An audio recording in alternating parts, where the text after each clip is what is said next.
Won't it be Ryan the Great? And today we are previewing the Eagles versus 49ers NFC Championship game matchup. This could be the last previewing game of the year, guys. Well, not the last previewing game of the year, the last preview of the Eagles for this year. I didn't think we would go this far, but guess what? We're here. Well, in the beginning of the season, I think we weren't going to go this far, but guess what? We are here at the end of the day, and we are facing the San Francisco 49ers in the NFC Championship game, 3 o'clock Eastern time. I might be streaming the Chiefs versus Bengals AFC Championship game. We will have to see, but make sure you guys are subscribed with post notifications on to know if I do go live for that. Go ahead and go subscribe to my Brother Lynn the Great vlogs. Go subscribe to my second channel at Ryan the Cod Great. And make sure you follow me on Twitch at Ryan the Great Podcast. Without further ado, ladies and gentlemen, let's get right into the video. So as we know, we always start off with the Eagles, and we always start off with Jalen Hurts. My brother, this is the most important game of his career. Passing, I need A+ accuracy. The 49ers defense, they do give up a lot of yards to quarterback runs. So that might be the thing that we really do need to do today, more running.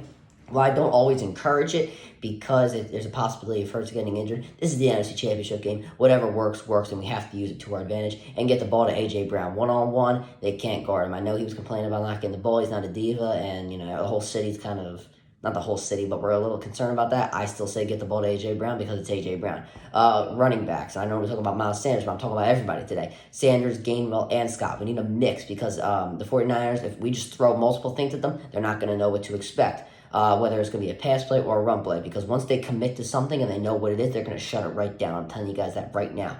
On the inside, the 49ers can stop anybody. On the outside, I'm not entirely sure what they can do. I mean, they do have Warner and Greenlaw, and they're great tacklers, but these guys are very elusive on our running back core.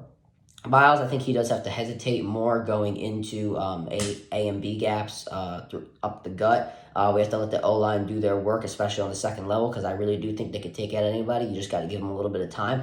We talk about the receivers next. A.J. Brown. The 49ers secondary is good, but there's really nobody that stands out, as I said, unless you count like Hafenga, or however you say his name, who made the all-pro first team. But I'm talking about like corners, like straight cornerbacks, not safeties. Yeah, there's nobody really stands out one-on-one, so he's going to be pretty much untouchable. They're going to be double and triple teaming him, whatever the hell they want to do. But if he does want to go deep, stay away from Hafenga. He is really great at breaking up passes. But slant routes, comebacks, outs, whatever he wants to do one-on-one, this whole year he's been unstoppable. I expect the same thing from him.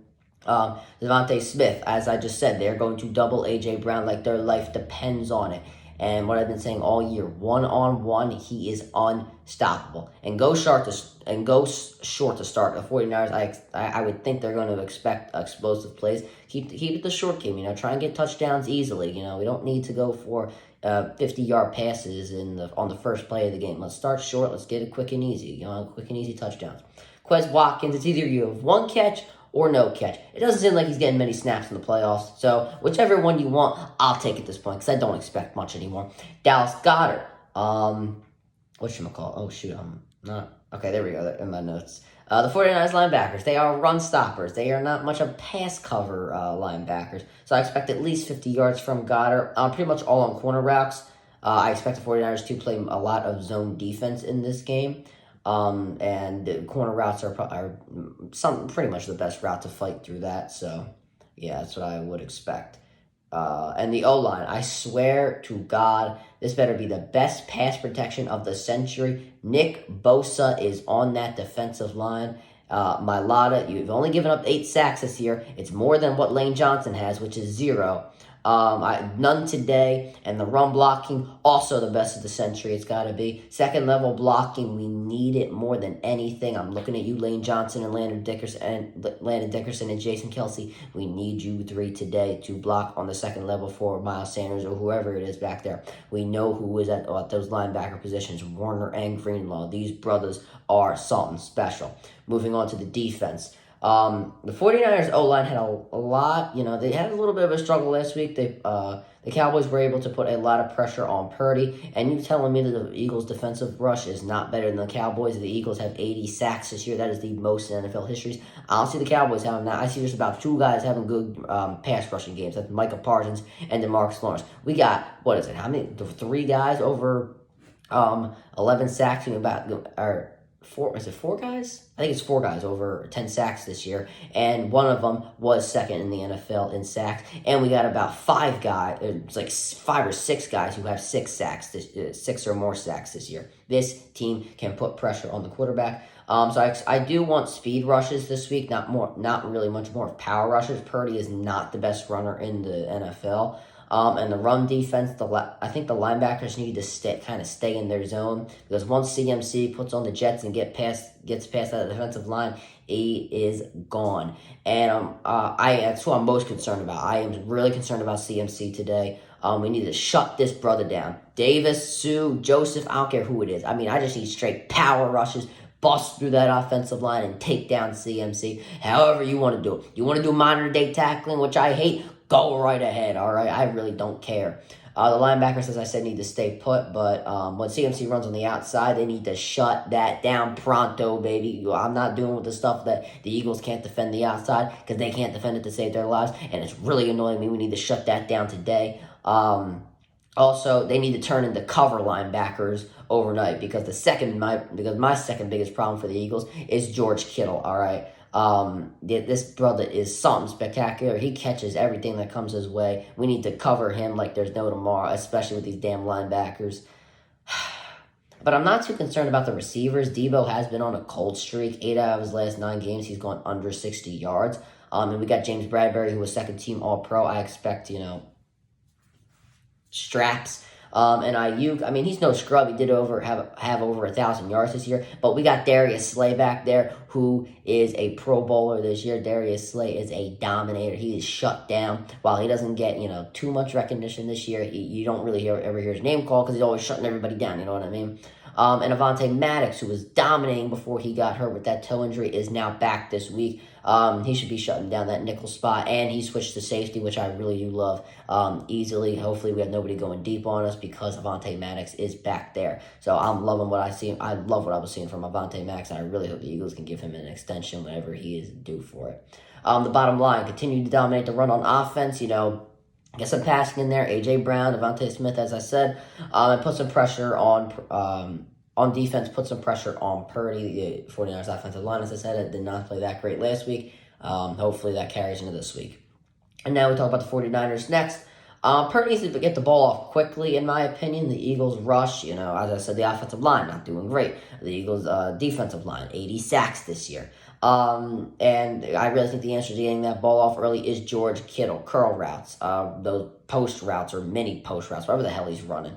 That is probably what they're going to have to do. CMC, the best running back in the NFL that is left in the playoffs. He needs to run through any gap he sees. If it's small as hell, he needs to run, because if the Eagles do get a chance, they will find a way to take him down. I'm not saying the Eagles can't figure out a way to slow him down, but he just needs to run through anything, because once again, these guys can take you down. It's not like they are that bad at the run, all right? I mean, they were average.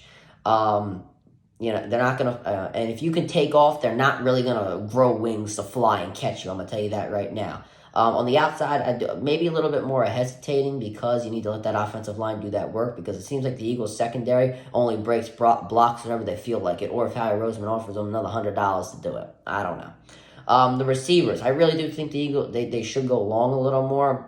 I do think the Eagles will play up because of the fear of CMC. Yeah, but, I mean, if you do go long, you're running into Gardner Johnson, which I definitely think is a big problem. So it's either pick your poison. You're either going up against Bradbury and Slay and Maddox, or you're going up against Gardner Johnson. But then again, Maddox is back there, too, because he switches to safety. The defensive line, they're really not going to be able to catch up to Hurts. So I think the biggest problem with that is put pressure from the outside. I'm looking at Nick Bosa right there. Putting pressure on the outside is key to make sure Hurts cannot run to the outside and extend the play. And if he runs through the middle, you got Greenlaw and Warner there to shut that down. And for the secondary, zone coverage. And you got to pray that Devontae Smith has an off day, because one-on-one, there is no way they are catching him. I don't care who you are, what your degree is, what you say. They're not catching Devontae Smith one-on-one. Bottom line, pretty much the same as the Eagles. On offense, dominate the run game, and on defense, put pressure around the edges on Jalen Hurts. So my final score prediction. Now, I know I said that, the 49ers I did have the 49ers going to the Super Bowl. I did kind of reconsider taking the Eagles. I did look a little more into the stats, but I will still take the 49ers 28-24 over the Eagles. I think the 49ers do have the slighter edge in coaching staff. I do think that, Shanahan, he's a little more experienced than this. I think he'll be able to outcoach the Eagles and get the job done there. Also, we'll do a final score prediction for the Bengals and Chiefs game. I have the Bengals at 41, Chiefs 31. I have the Bengals and the 49ers in the Super Bowl right now. And we will have to see how that happens. I mean, I don't really care about the AFC. I care about the NFC. I really do hope the Eagles go to the Super Bowl. I am praying and hoping that the Eagles can get to the Super Bowl. Oh, my God. I mean, how long ago was it to see? 5 years, my brother, 5 years, man. Let's just get back to that bowl, baby. Come on. But yeah, guys, that's going to do it for this video. Make sure you subscribe with your post notifications on. Go subscribe to my brother, Leading the Great Vlogs. Make sure you go subscribe to my second channel at Ryan the Cod Great. And make sure you follow me on Twitch at Ryan the Great Podcast. And as always, Ryan the Great out. Peace.